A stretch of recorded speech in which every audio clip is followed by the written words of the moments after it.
అమీన్పూర్ చెరువుకు చాలా ప్రత్యేకతలు ఉన్నాయి. గొలుసు కట్టు చెరువుగా అమీన్పూర్ చెరువుకు పేరుంది. పెద్ద చెరువు, కొత్త చెరువు, కొమ్ము చెరువుతో ఈ బంధం ఉంటుంది. మూడు చెరువులు కలిసే ఉంటాయి. 350 ఎకరాల్లో ఈ పెద్ద చెరువు విస్తరించి ఉంది. అయితే 100 ఎకరాలకు పైగా కబ్జాకు గురైంది చెరువు అని తెలుస్తోంది. పెద్ద చెరువు తూములు వేసి ఆక్రమించారు కబ్జాదారులు. వర్షం వచ్చినప్పుడు అమీన్పూర్ వాసులంతా కూడా ఇబ్బంది పడుతున్నారు. పెద్ద చెరువు, కొత్త చెరువు అన్యాక్రాంతంపై హైడ్రా సీరియస్ అయినట్టుగా తెలుస్తోంది.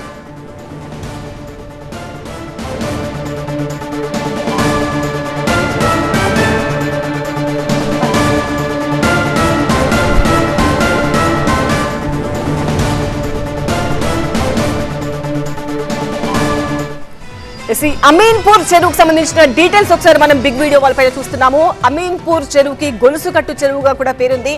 మొత్తం విస్తీర్ణ 350 ఎకరాలు. అయితే అందులో 100 ఎకరాల వరకు కబ్జాకు గురైనట్టుగా తెలుస్తోంది.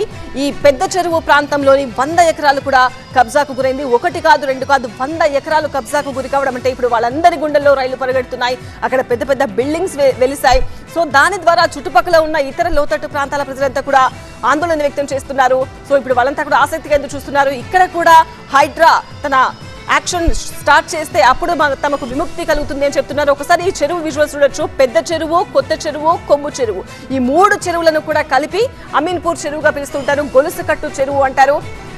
ఈ కబ్జాకు గురైన కొత్త చెరువు, కొమ్ము చెరువు, సో వీటన్నింటిపైన కూడా ఇప్పుడు హైడ్రా దృష్టి సారించినట్టుగా తెలుస్తోంది. సో హైడ్రా చాలా సీరియస్ గా వ్యవహారం పైన వ్యవహరించబోతున్నట్టుగా తెలుస్తోంది. సో చాలా అక్కడ ఇప్పుడు మనం ఇంకొక దృశ్యాలు కూడా చూస్తున్నాము. చెరువులోనే రోడ్డు వేశారు అంటే అక్కడ ఏ స్థాయిలో ఆక్రమణలు గురయ్యాయో ఈ గూగుల్ మ్యాప్ బట్టి మనం అర్థం చేసుకోవచ్చు. అమీన్పూర్ లేక్ చెరువు మధ్యలో ఆ రోడ్డు మనకు చాలా క్లియర్ గా కనిపిస్తుంది. ఆరో మార్క్ తో మనం చూపిస్తున్నాము. ఆ చెరువుకు ఈ చెరువుకు మధ్యలో రోడ్డు వేసేసి కనెక్టివిటీ కూడా ఏర్పాటు చేసుకుని ఈ కాలనీ నుంచి ఆ కాలనీకి మొత్తం అసలు చెరువు ఆనవాళ్లు లేకుండా చేశారు. 100 ఎకరాల్లో 350 ఎకరాలు ఉన్న చెరువులో 100 ఎకరాలు ఆక్రమణకు గురైందంటే ఇది ఎంత సీరియస్ గా తీసుకోవాల్సిన విషయం మనకు అర్థమవుతుంది. అమీన్పూర్ లేక్ దృశ్యాలు మనం చూస్తున్నాము. మధ్యలో ఇందాక మనం ఆరో మార్క్ లో చూపించిన రోడ్డు ఇదే కనిపిస్తుంది కదా, చాలా స్పష్టంగా కనిపిస్తుంది. మధ్యలో ఉన్న రోడ్డు కూడా చెరువే. బట్ దాన్ని కబ్జా చేసేసి అటుపక్క ఇటుపక్కకు వెళ్ళడానికి ఒక రోడ్డు కనెక్టివిటీని ఏర్పాటు చేసుకుని అక్కడ ప్లాట్లు వేసి అమ్మేసి అసలు చెరువును నానా విధ్వంసం చేశారు అని చెప్పొచ్చు.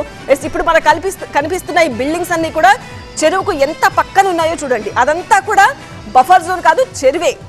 ఆ చెరువే ఆక్రమణకు గురైందంటే ఇక బఫర్ జోన్ పరిస్థితి మనం చెప్పాల్సిన అవసరం లేదు. ఖచ్చితంగా అవి కూడా ఆక్రమణకు గురయ్యాయి కాబట్టి వాటన్నింటిపైన దృష్టి సారిస్తోంది హైడ్రా. చాలా క్లియర్ గా మనకు కనిపిస్తోంది. ఇప్పుడు మనం గూగుల్ మ్యాప్ చూస్తున్నాము. ఇంతకుముందు మనకు కనిపించిన రోడ్ ఇదే. చెరువు మధ్యలో రోడ్ వేసి అటుపక్కకి ఇటుపక్కకి రాకపోకలు సాగించేలా చెరువును పూర్తిగా ఎలా కబ్జా చేశారో చూడొచ్చు.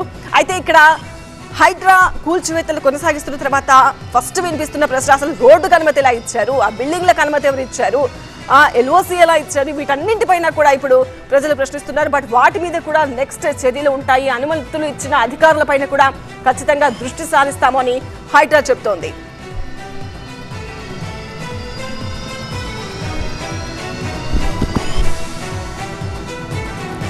అమీన్పూర్ చెరువుకు సంబంధించిన ఫుల్ డీటెయిల్స్ చూసాం కదా. మరి ఇప్పుడు హైడ్రా ఏం చేయబోతోంది, అమీన్పూర్ చెరువు దగ్గర ప్రస్తుత పరిస్థితి